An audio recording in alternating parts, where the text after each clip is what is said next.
Hello అన్న చెప్తా అన్న. అన్న 4th ఫ్లోర్ కనిపిస్తుంది అన్న, పైనకి రా అన్న. 4th ఫ్లోర్ కా అన్న? లొకేషన్ ఉంది కింద అన్న. 4th ఫ్లోర్ పెట్టలే మీరు. 4th ఫ్లోర్ అంటే నేను రాను, క్యాన్సిల్ చేసుకుని వెళ్ళిపోతా. అరే అన్న, నీకు ఒక ఐడియా చెప్తా. నేను 2 ఫ్లోర్ దిగుతా, నువ్వు 2 ఫ్లోర్ ఎక్కన అయిపోతుంది.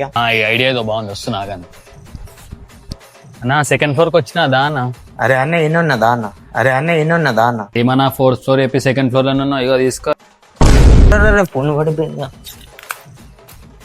అరే ఈ మంచి వాన ఫోన్ వలిగిపోయింది. ఫోన్ వాళ్ళిపోయిందా? ఏం టెన్షన్ ఆడకన్నా, నీకు సిబిల్ స్కోర్ ఉందా? సిబిల్ స్కోర్ ఏంది అన్న? నా దగ్గర క్రెడిట్ కార్డ్ కూడా ఉంది. అయితే నేను ఒక మొబైల్ షాప్ కాడికి తీసుకొద్దా. నా తిరుమల మొబైల్స్ లో ఒప్పో రెనో సిరీస్ తీసుకుంటే సైకిల్ ఫ్రీ అంట భయ, అదేందో చూసాం రండి. నేను వీళ్ళ దగ్గర ఏ మొబైల్ తీసుకున్నా 13 గిఫ్ట్లు ఫ్రీ భయ. వీళ్ళ దగ్గర ఉన్న సరుకు మీకు హైదరాబాద్ లో ఏడా తిరిగినా దొరకదు భయ. Vivo, Oppo, Realme, Samsung, one plus, iPhones అన్ని అవైలబుల్ గా ఉంటాయి వీళ్ళ కాడ. వీళ్ళ దగ్గర 0 డౌన్ పేమెంట్ కి నువ్వు లోకల్ అయినా నాన్ లోకల్ అయినా సరే నీకు సిబిల్ ఉంటే ఫోన్ ఇచ్చేస్తారు. క్రెడిట్ కార్డ్ కి అప్ టు 10% డిస్కౌంట్ ఉంటుంది. వీళ్ళ దగ్గర ఓన్లీ మొబైల్స్ అది ఎలక్ట్రానిక్స్ కూడా అవైలబుల్ గా ఉన్నాయి. ఫ్రిడ్జ్, కూలర్, టీవీ, ఏసీ అన్ని అవైలబుల్ గా ఉన్నాయి. అండ్ వీళ్ళ దగ్గర మీరు పర్చేస్ చేసే లక్కీ కూపన్స్ కూడా ఉన్నాయి మీకు. Telangana, Andhra plus all over India మీకు ఈఎంఐ లో కావాలంటే ఎక్కడ నుంచి అయినా రండి. 0 డౌన్ పేమెంట్ లో వస్తుంది. సివిల్ సపోర్ట్ చేయాలి. లొకేషన్ వచ్చేసి Mallapur main road, Shiva hotel opposite Tirumala mobiles.